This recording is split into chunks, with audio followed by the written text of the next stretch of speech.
Hi, my name is Nicole. I work at the Canada Revenue Agency, also known as the CRA. I'm very happy to be here today to talk to you about the disability tax credit and other benefits and credits available to persons with disabilities. I would like to begin by acknowledging that I am presenting to you from the traditional territories of the Niitsitapi, Blackfoot, and the people of the Treaty 7 region in southern Alberta, which includes the Siksika, the Piikani, the Kainai, the Tsuut'ina, and the Stoney and Nakoda First Nations, including Chiniki, Bearspaw, and Wesley First Nations. The city of Calgary is also home to Métis Nation of Alberta, Region 3. We recognize that everyone on the line is joining us from different places. We invite you to take a moment to reflect on the territory that you are joining us from.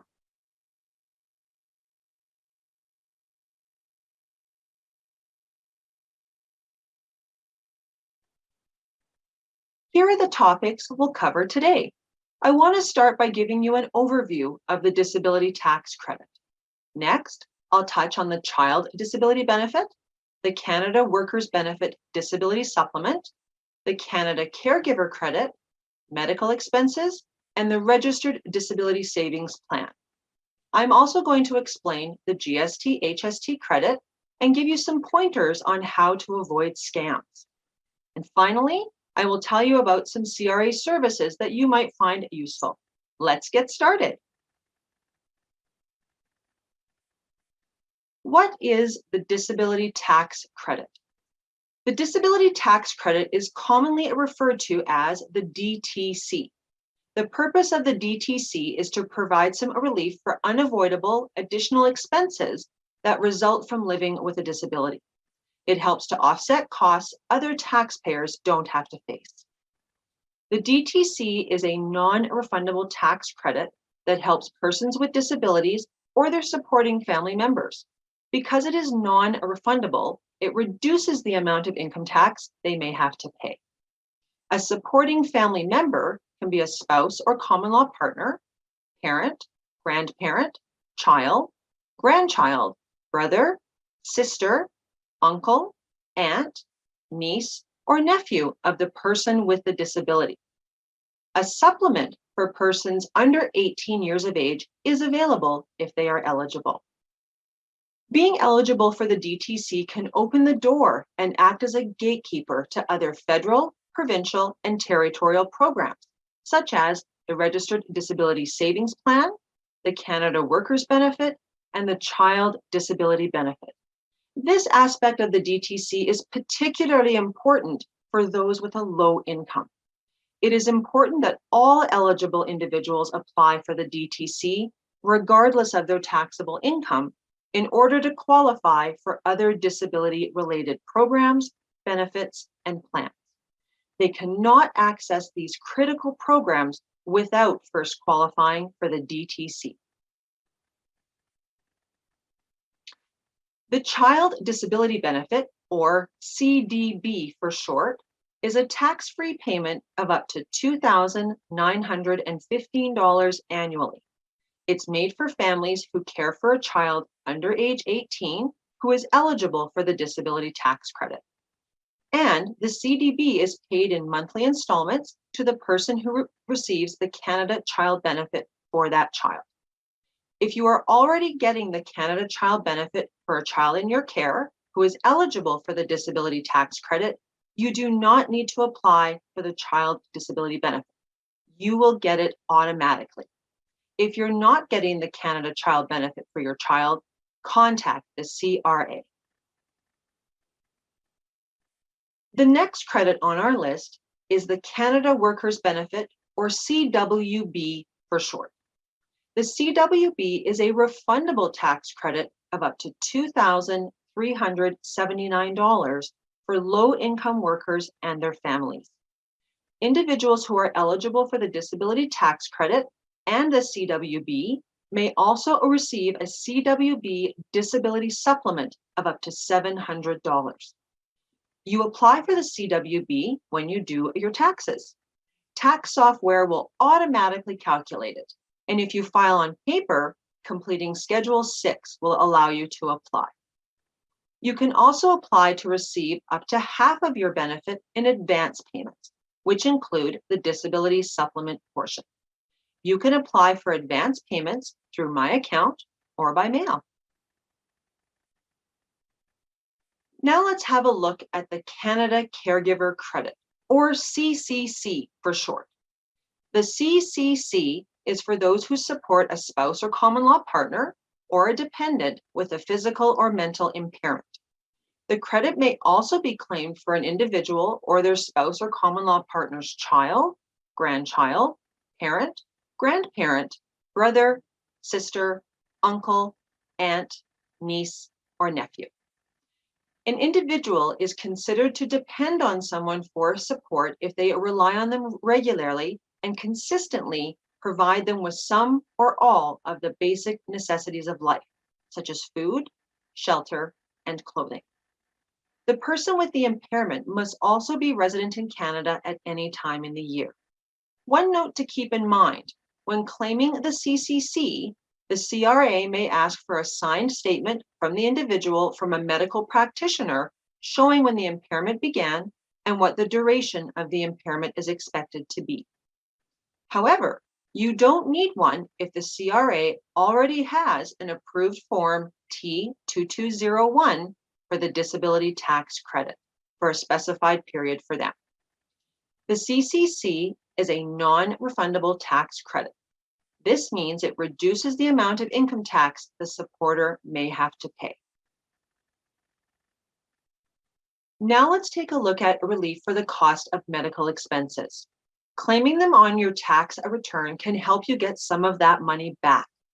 You can claim eligible medical expenses that you or your spouse or common law partner paid for yourselves or your children under 18 years of age. You can also claim medical expenses that you or your spouse or common law partner paid for certain family members who depended on you for support and were residents of Canada at any time in the year. More information on who you can claim for can be found on our website. In terms of expenses, you can claim a wide range of products, procedures, and services, such as medical supplies, dental care, and travel expenses.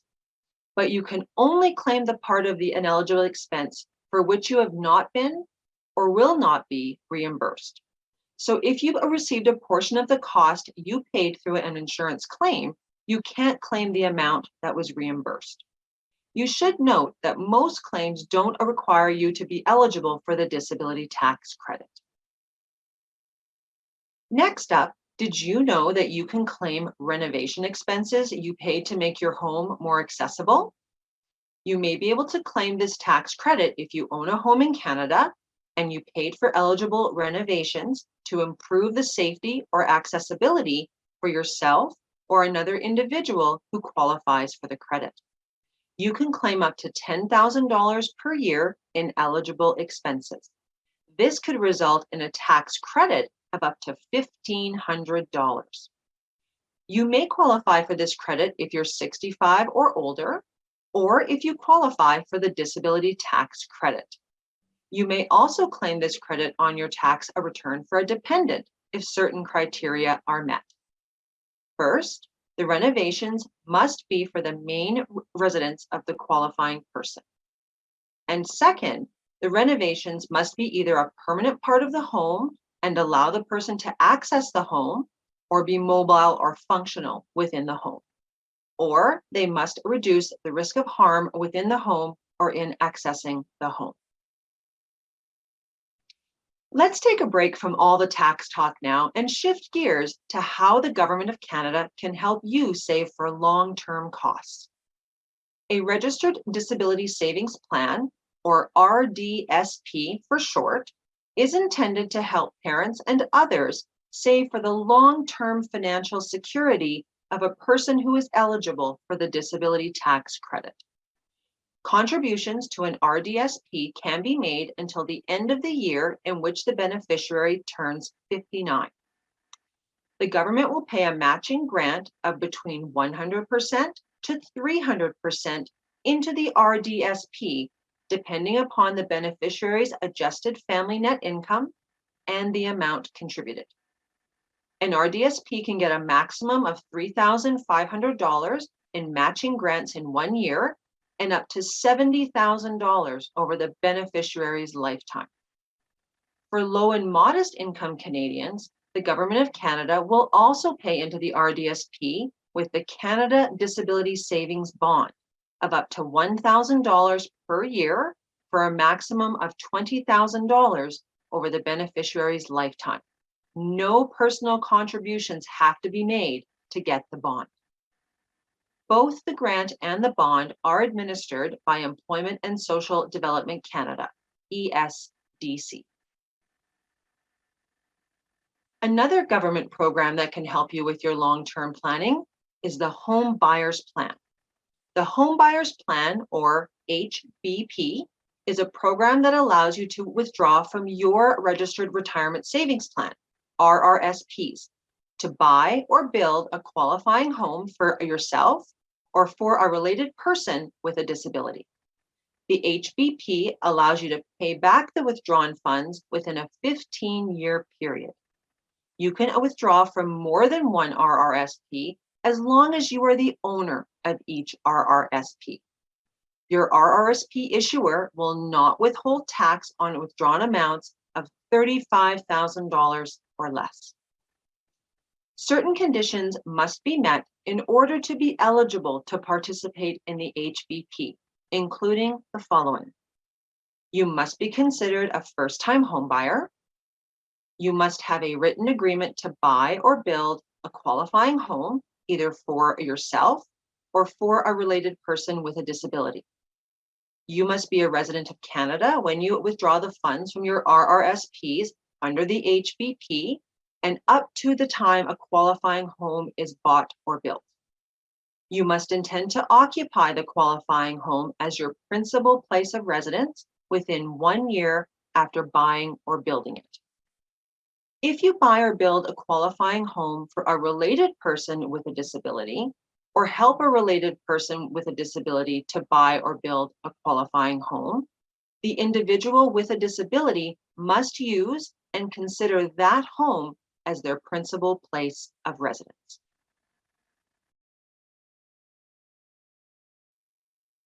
Next, we'll talk about one of the CRA's most common credits, the GST HST Credit.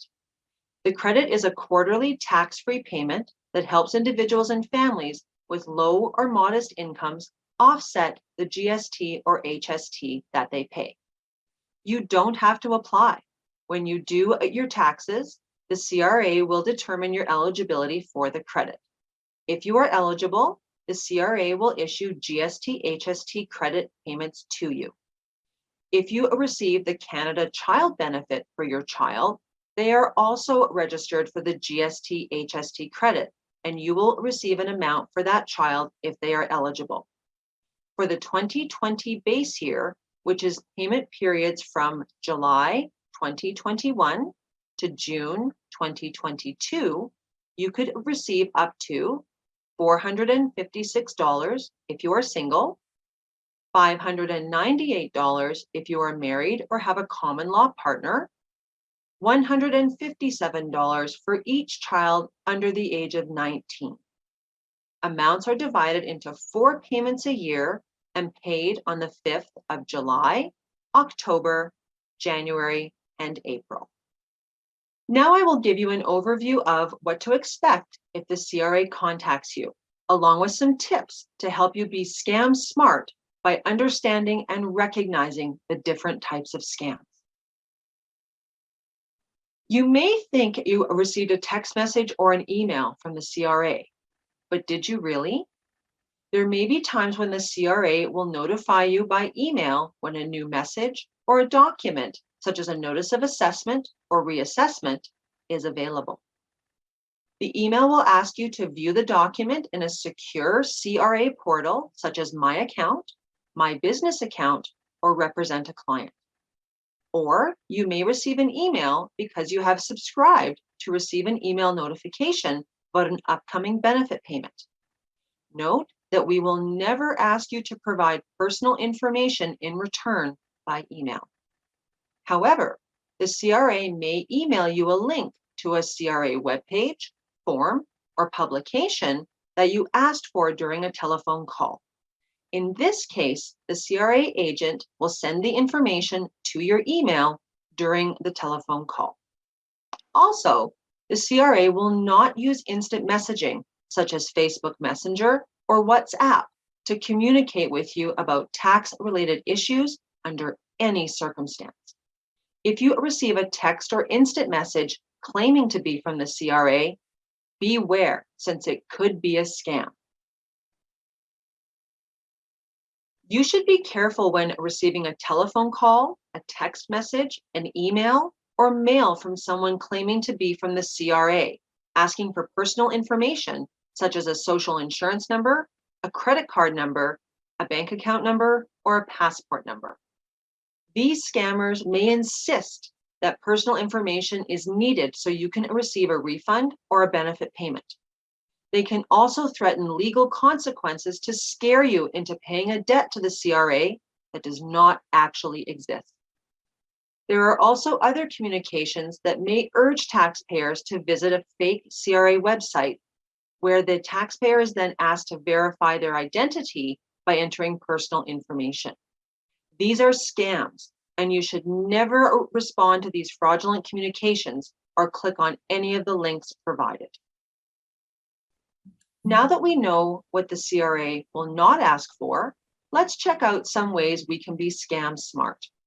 One way is to take a minute when you get a message to ask yourself the question, why does the CRA need the personal information that's being requested? When in doubt, you can also check if you have mail or any amount owing in My Account. If you don't, then make sure to delete the message you received. Never click on the link before you are sure it comes from the CRA. You can also contact the CRA and visit canada.ca/b-scam-smart to learn more. You can report a scam to the Canadian Anti-Fraud Centre online at the web address on your screen or by calling 1-888-495-8501. If you suspect you may be the victim of fraud, contact your local police service.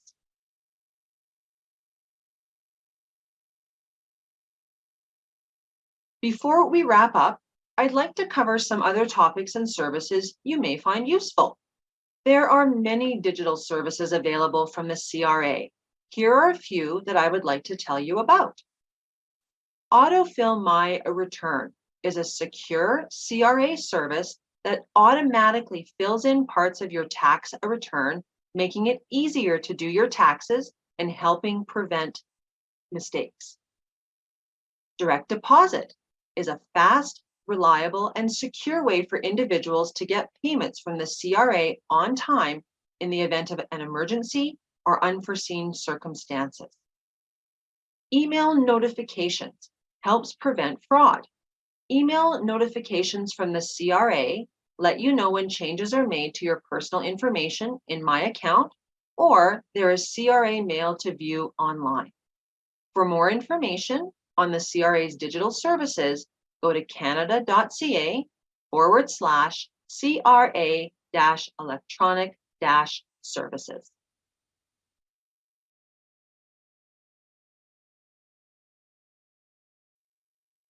The CRA has some tools to help you.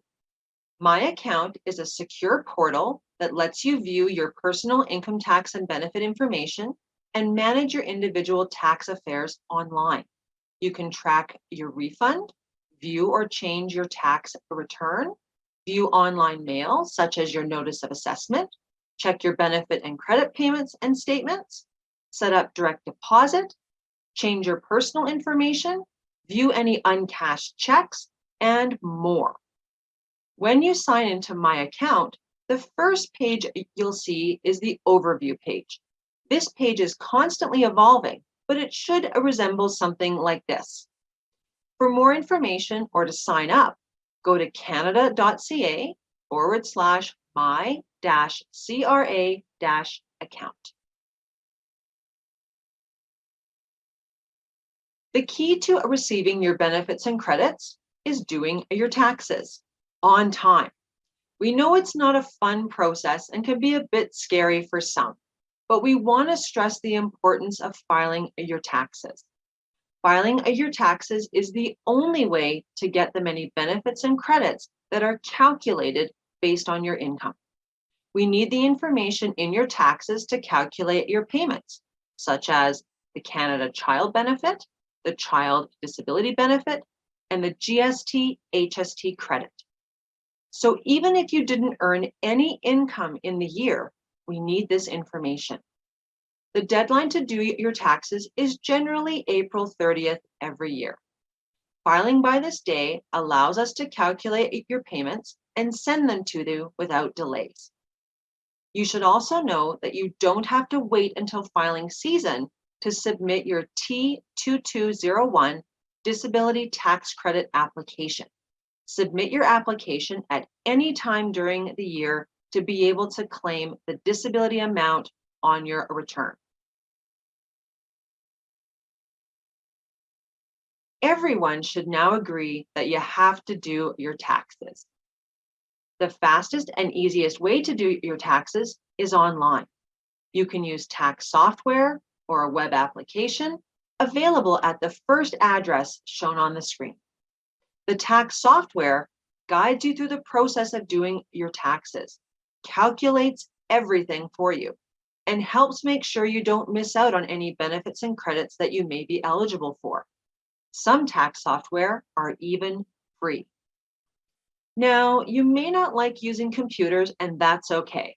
You can do your taxes on paper if you prefer. You will have to print the tax package for the province you live in at the second web address shown on the screen, or you can call the CRA to get one mailed to you. If doing your taxes is a little too intimidating, you can find out if you're eligible for help at a free clinic, and I'll tell you more about this service next.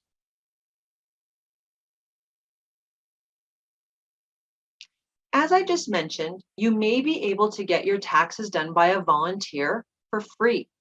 You're eligible for this service if you have a modest income and a simple tax situation.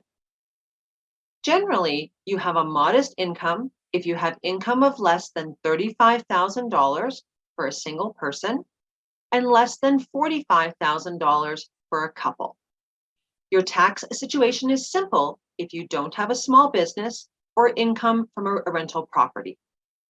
Tax preparation clinics are held throughout the year. However, most clinics are offered in March and April. During the pandemic, we created virtual tax clinics to serve those who, due to the pandemic or other physical barriers, may not have access to an actual tax clinic location. In the province of Quebec, volunteers do both federal and provincial taxes for eligible individuals. For more information or to find a volunteer near you, go to the web address on the screen. That concludes the webinar. We hope we helped you better understand the benefits and credits that are related to the DTC. Thank you for joining us today.